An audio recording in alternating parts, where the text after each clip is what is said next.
Namasté tout le monde! Oups, il y a des nouvelles fonctions sur Facebook ce matin. Alors, coucou tout le monde! J'espère que vous allez bien. Aujourd'hui, on se parle de la quête de soi, autant des réseaux sociaux, dans un monde d'images, dans un monde de pareil, de projection de soi. Comment rester en contact avec ce qui est vrai en nous, comment rester en contact avec soi. Alors, c'est notre petit brin de sagesse bouddhiste et notre méditation aujourd'hui pour se faire du bien à l'âme. Alors, coucou tout le monde. Ceux qui me connaissent pas, mon nom est Martin Bilodeau. On se fait un petit moment comme ça, informel. C'est pas une classe, c'est pas une formation, je suis pas dans une retraite, c'est pas une méditation enregistrée, c'est comme notre petit rendez-vous hebdomadaire, là. Alors voilà, coucou Geneviève, allô Julie, Bernard, j'espère que ça va bien. Coucou Anne-Gilbert, bienvenue, merci à tous les nouveaux, les nouvelles qui s'ajoutent à toutes les semaines à nos rendez-vous hebdomadaires. Bien que je sais, on en perd et il y en a qui reviennent. On est là quand même depuis 2 ans maintenant et demi en rencontre hebdomadaire comme ça. Allô Julie, coucou Geneviève, bon matin. Alors, il y en a qui me suivent depuis le début de cette pandémie dans nos lives. Hein, avant, j'étais plus uniquement en présentiel dans les livres ou à la télé. Là, je suis partout et surtout avec vous à toutes les semaines pour se faire un petit entretien là, de notre sagesse intérieure. Peut-être se motiver à méditer pour le reste de la semaine sur un sujet déterminé à l'avance que j'aurai guidé une fois avec vous, que vous pouvez refaire toute la semaine. C'est beaucoup ça mon intention dans nos rencontres hebdomadaires, de créer de la motivation et de la discipline joyeuse pour dire ok, toute la semaine je vais prendre un petit temps, je vais refaire cette méditation là ou je vais l'adapter selon la façon dont je l'aime le plus pour me redonner un temps de contact avec moi. Et voyez-vous, c'est ça le thème aujourd'hui. C'est-tu pas merveilleux? Hein? La relation avec soi. Coucou Gisèle qui m'envoie des beaux petits cœurs. Merci beaucoup d'être là tout le monde. Allô Stéphane Gingras, j'espère que ça va bien. Allô ma belle Micheline, j'espère que ça va bien. Coucou mon beau Napoléon, on s'est croisé la dernière fois à la Maison des Leaders. J'espère que tu es en forme ce matin. Coucou ma belle Madeleine. Madeleine, s'il y a quelqu'un qui a la discipline joyeuse, c'est Madeleine Guimond, vous la voyez là. Elle est dans ma zone fit aussi avec José Lavigueur. Elle médite, elle fait du sport tous les jours.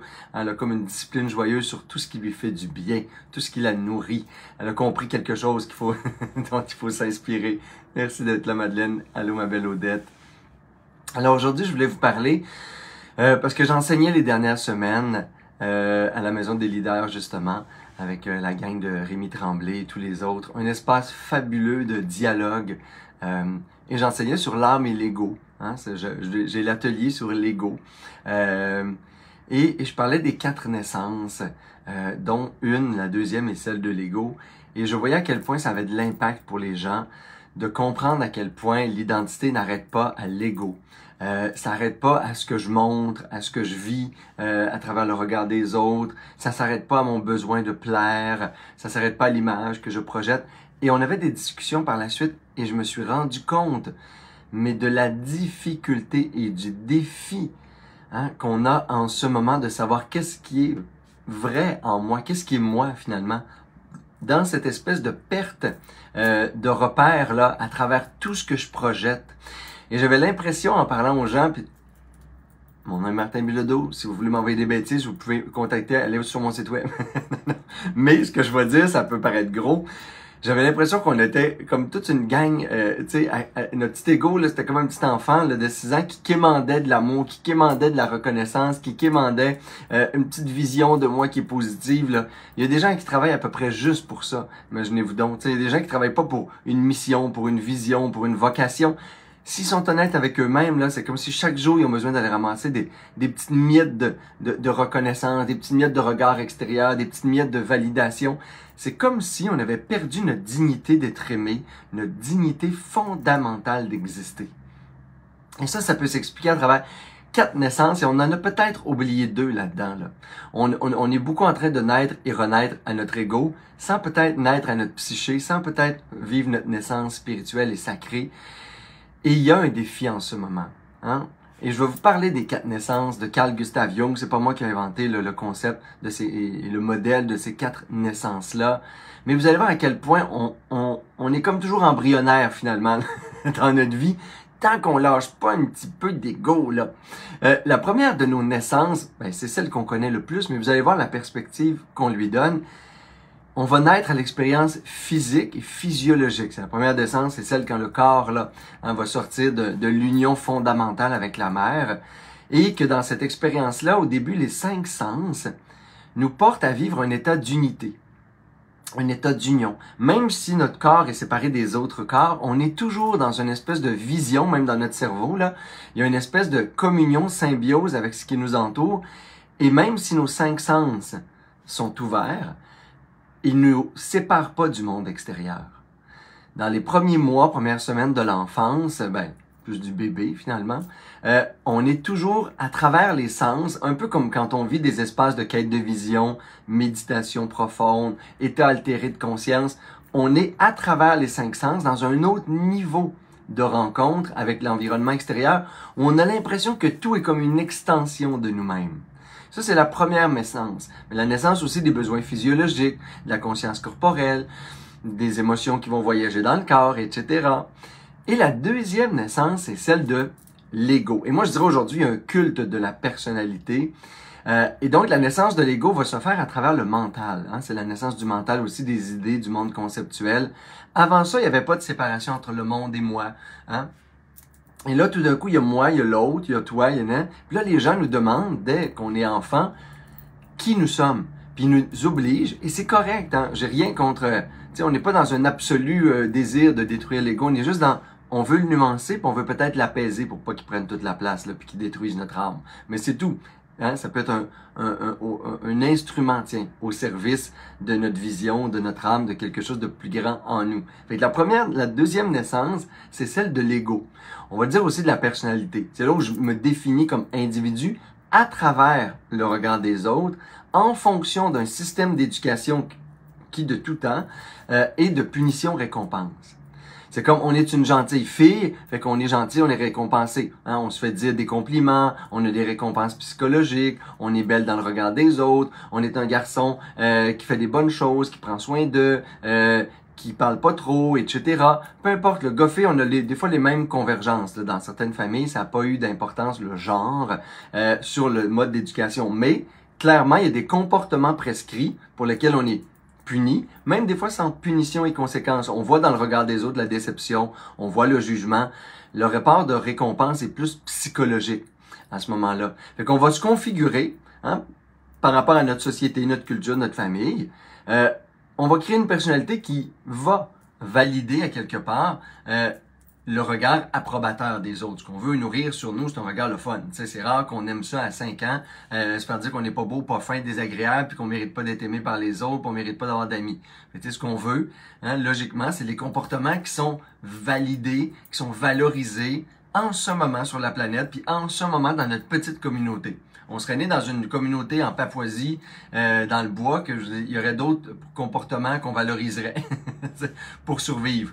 Et différentes cultures, différentes religions, différentes traditions valorisent des choses différentes. Fait que nous, on est nés par rapport à notre corps, à la beauté, à la bienséance, au civisme. Tout ça est conditionné sur dis-moi si je suis correct, dis-moi si je suis correct, dis-moi si je suis correct. Et là, on configure une personnalité qui est correcte, acceptable, admirable. Et chemin faisant, on refoule le reste. On refoule tout ce qu'on a comme qu'on voit à l'extérieur de nous, qu'on en renvoie avec jugement. Hein? Tout ce qu'on veut pas exprimer, manifester. Hein? Fait que là, c'est plus bien de rire trop fort, c'est plus bien de crier trop fort, c'est pas bien d'être désagréable, c'est pas bien de dire ça, c'est pas bien de faire ça, c'est pas bien d'être égoïste, etc. Fait au lieu d'apprendre avec sagesse à transformer le caractère égocentrique qui va naître, c'est comme si on refoulait toute une partie de nous. Fait qu'il y en a une qu'on montre, qui est celle la belle, puis il y en a une qu'on refoule, qui est ce qu'on veut pas montrer parce que ça va être jugé puis critiqué. Voyez-vous, je m'en vais là. À un moment donné, ça va faire en sorte qu'on devient toutes des petites bombes à retardement. Il est vrai qu'effectivement, si on n'apprend pas à honorer ce qui est là en nous, dans un système en dehors du bien et du mal, en dehors du bon, du pas bon, en dehors de la récompense, punition sociale, affective, de la reconnaissance, de la valorisation des autres, ça ne nous permettra pas d'être dans une relation authentique avec nous-mêmes. La troisième naissance, ça va être celle de la psyché. Hein, c'est celle du monde de l'imaginaire, du monde des rêves. Ça va être celle aussi du refoulé, hein, le subconscient qui nous envoie des fois des images pour nous guérir, des élans hein, du cœur, de l'intuition. C'est toutes celles au-delà du mental. Ça va être la naissance aussi au monde des archétypes. C'est des mots, je sais, qui font peut-être pas du sens pour vous en ce moment, mais juste vous rappeler que c'est celle d'un moi un peu plus grand.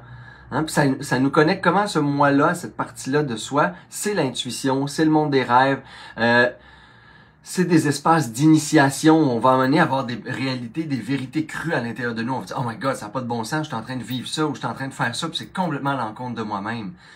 C'est complètement à l'encontre de ce que je suis intérieurement, de ce que je ressens intérieurement. Fait que là, on va se découvrir au-delà du mental, au-delà des idées et surtout au-delà des autres.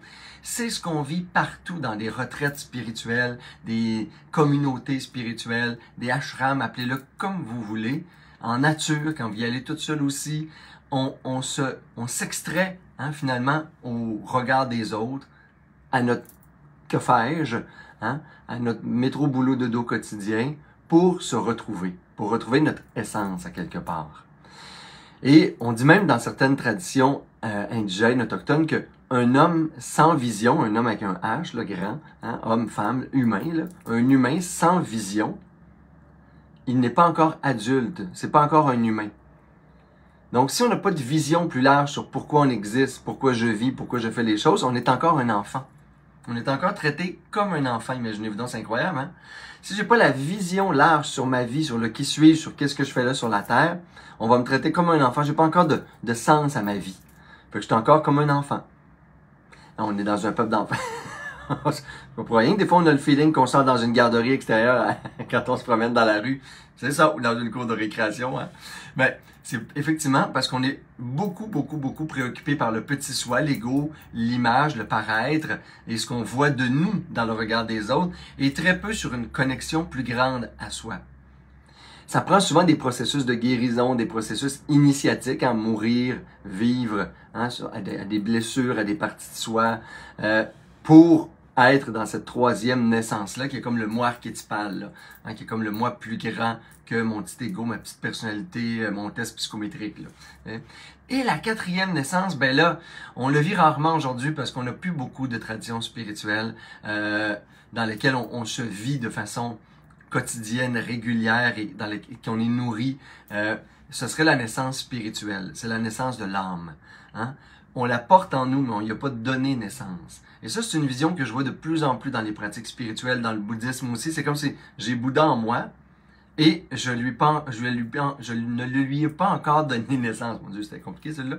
Je ne lui ai pas encore donné naissance à mon petit Bouddha intérieur.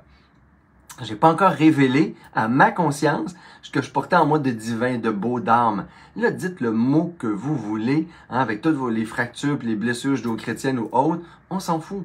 Ce qu'on veut, c'est se réapproprier notre quatrième naissance, qui est ce qu'on vient accomplir probablement de plus grand, de plus beau, hein, cette communion d'esprit avec moi, la nature, moi, l'humanité, moi, la terre, moi, le plus grand que moi. Ça, c'est dans l'espace de l'âme qu'on va se vivre, c'est dans l'espace où je réalise l'illuminé en moi, où je m'illumine, hein, comme on le dit dans le bouddhisme, je me réveille à ma véritable nature, ma nature ultime. Ça, c'est les 4 naissances. Ça en fait beaucoup, hein, des naissances dans une vie, mais on a toute la vie pour les vivre. L'idée, c'est qu'on reste poigné dans la deuxième. C'est ça que je veux parler aujourd'hui encore en 1 minute avant qu'on fasse une autre méditation. Là. Si on reste fixé sur notre désir d'approbation, sur notre désir de plaire, sur notre besoin de faire du consensus autour de nous, sur les médias sociaux, etc., on reste figé dans un petit cocon. On ne devient pas un papillon, là. On est comme une chenille, entre la chenille et le papillon, là. Une espèce de mutant entre les deux. Là. Et là, on est pris dans notre ego, parce que chaque élan de vérité va être éteinte par ce désir, presque cette compulsion, cette limitation que le regard des autres nous approuve sur notre style de vie, ce qu'on fait, ce qu'on devient, notre petite face, notre style, nos courbes, etc.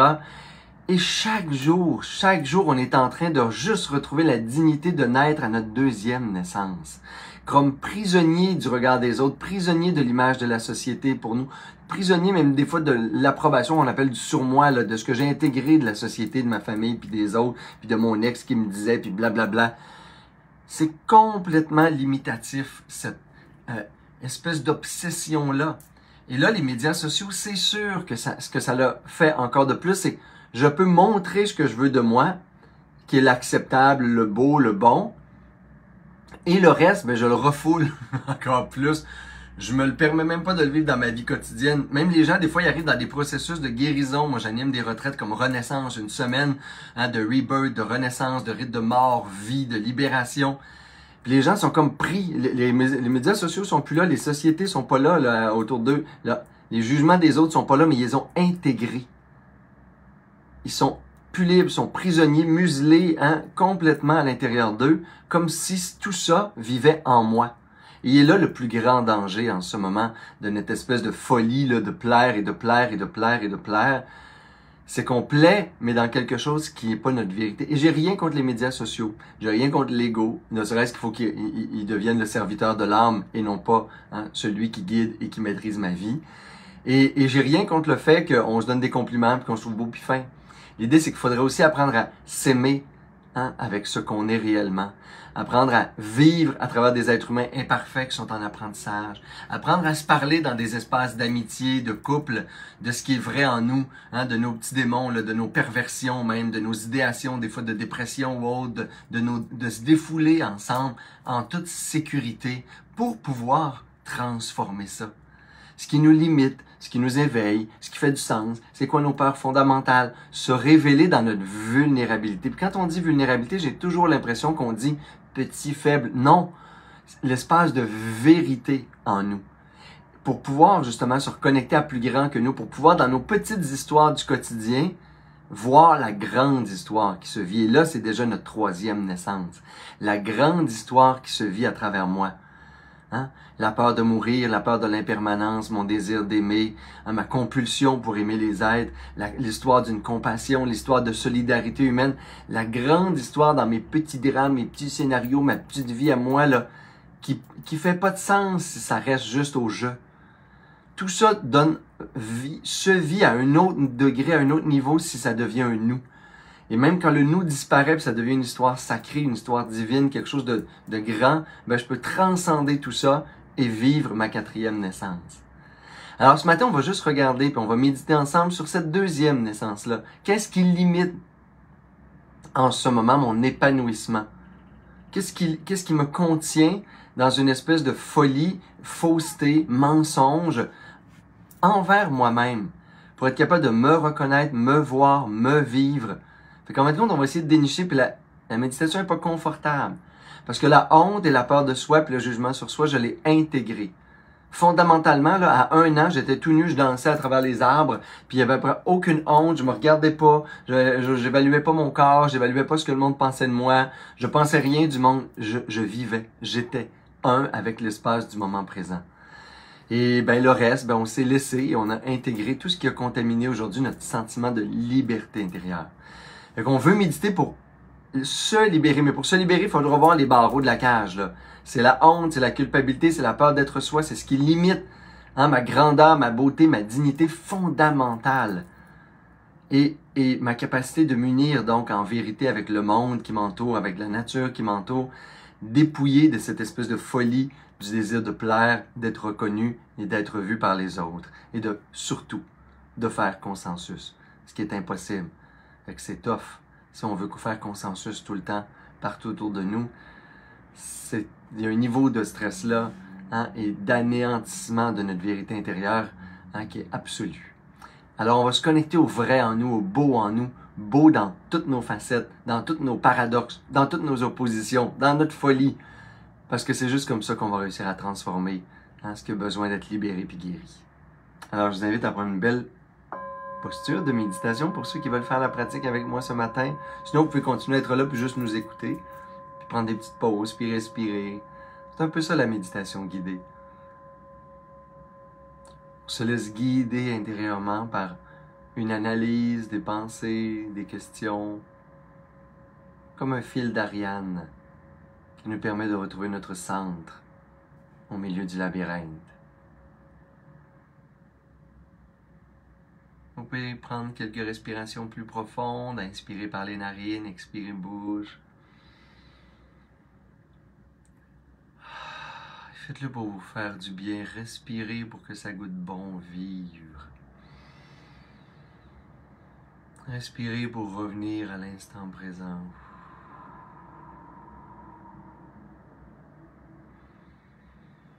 Respirez pour revenir à la maison.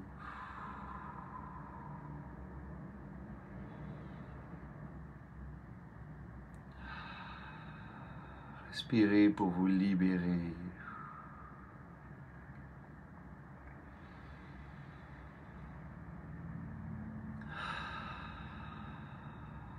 Et dépouillez-vous de tout le reste.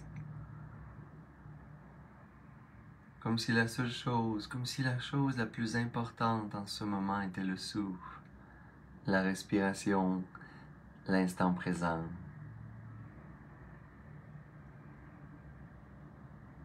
Donnez toute l'importance aux légères sensations quand ça inspire, aux légères sensations quand ça expire.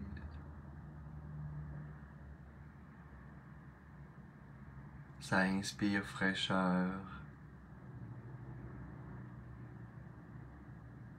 Ça expire chaleur.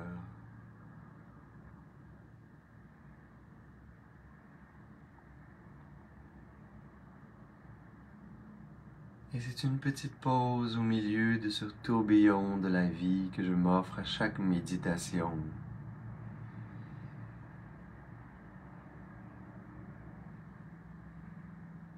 Aujourd'hui, je me dis, je parle à mon esprit, je parle à mon mental, je parle à mon ego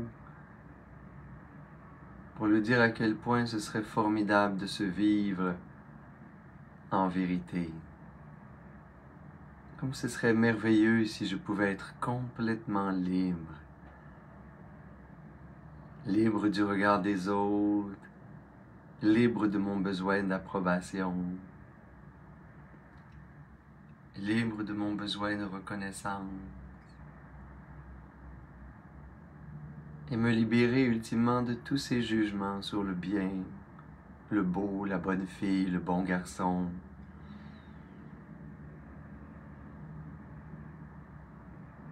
Je peux commencer par me demander, mais à qui je veux tant plaire? Pour débusquer tous les mécanismes et la folie de mon ego. Cette cristallisation dans le paraître qui m'empêche de me vivre réellement.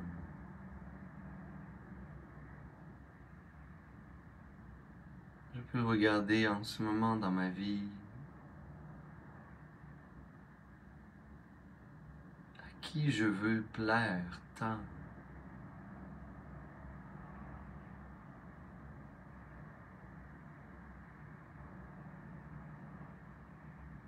À qui je cherche à plaire toute la journée. Même dans mes choix de vie, mes occupations, ma façon d'être, d'agir.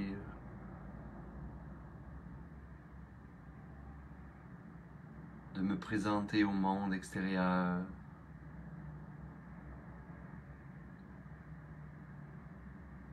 Regardez comment je cherche à plaire dans la vie que je me suis créée.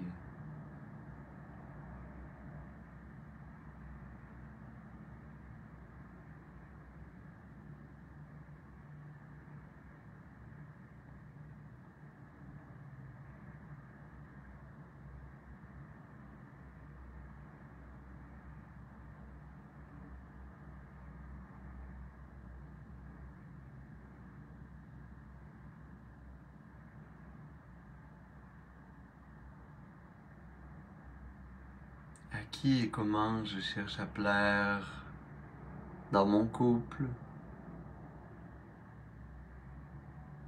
ma famille,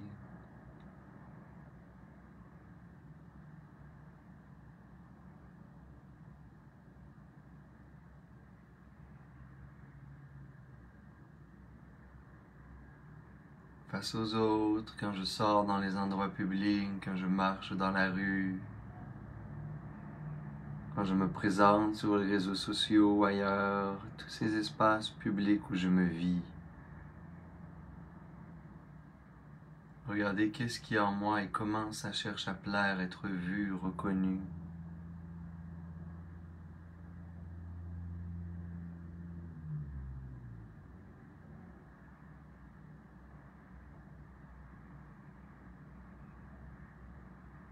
Comment dans mon travail également je me modélise pour être valorisé, reconnu, vu par l'autre.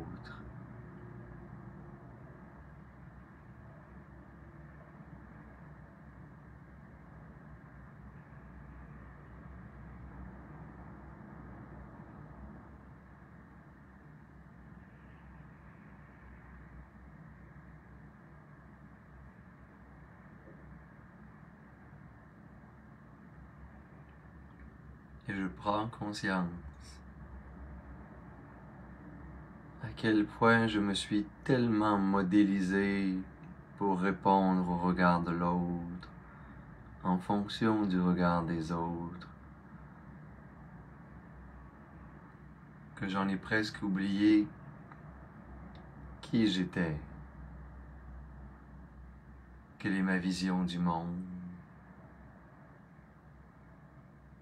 qu'est-ce que je suis venu offrir comme cadeau dans le monde.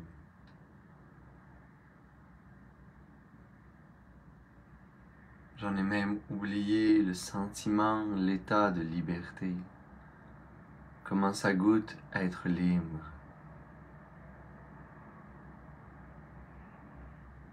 Lorsque je suis dans le flot de mon cœur, de mon âme, une espèce de communion avec tout ce qui m'entoure, mais surtout avec la vérité de mon cœur, au-delà de mon ego. Lorsque je suis au service de mon essence, et je peux me rappeler les moments dans ma vie où j'ai été connecté à ces élans intérieurs, à ces inspirations, une vérité qui m'a permis de grandir, de m'accueillir, de me voir, autant dans mes blessures que dans mes forces, de me voir dans mes paradoxes et mes oppositions, dans ma démesure, dans mon audace, mon unicité.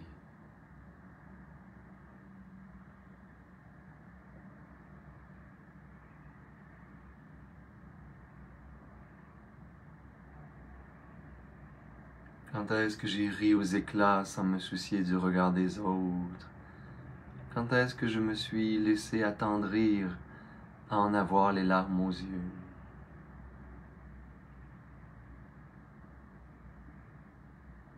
Quand est-ce que j'ai laissé libre cours à ma compassion, mon regard d'entraide et ma joie de vivre?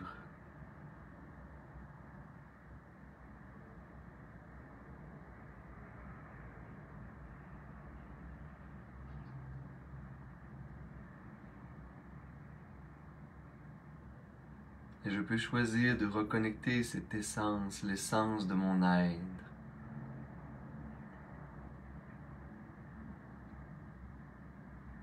Je peux dire à mon ego, à cette petite partie immature de moi, comme si je regardais un enfant blessé à l'intérieur de moi, qui cherche toujours à être vu, reconnu, sécurisé dans le regard des autres. Et je peux lui dire à l'oreille, le prendre dans mes bras. Tu as le droit d'exister. Tu es digne d'exister tel que tu es. Tu es digne d'être aimé tel que tu es. Je te reconnais. Je te vois avec amour.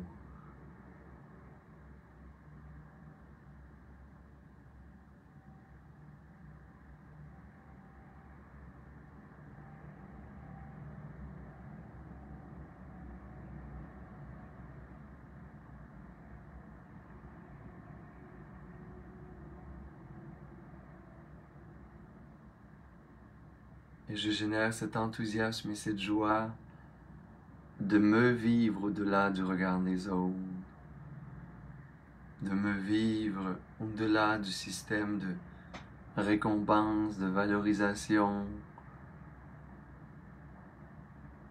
que sont les autres autour de moi. Je retrouve cette dignité fondamentale de vivre, d'être,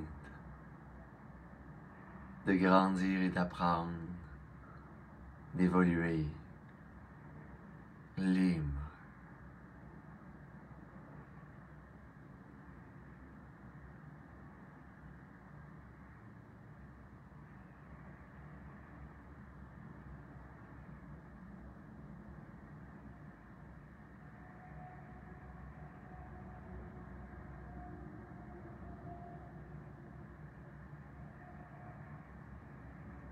Et je peux reprendre doucement quelques respirations profondes.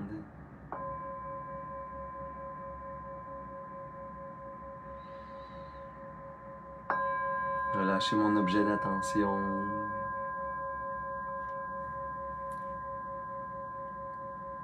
Je vous invite à amener vos mains en namasté, les frotter légèrement ensemble. Amenez les mains au cœur si vous voulez. Inspirez pour faire vibrer le son Om.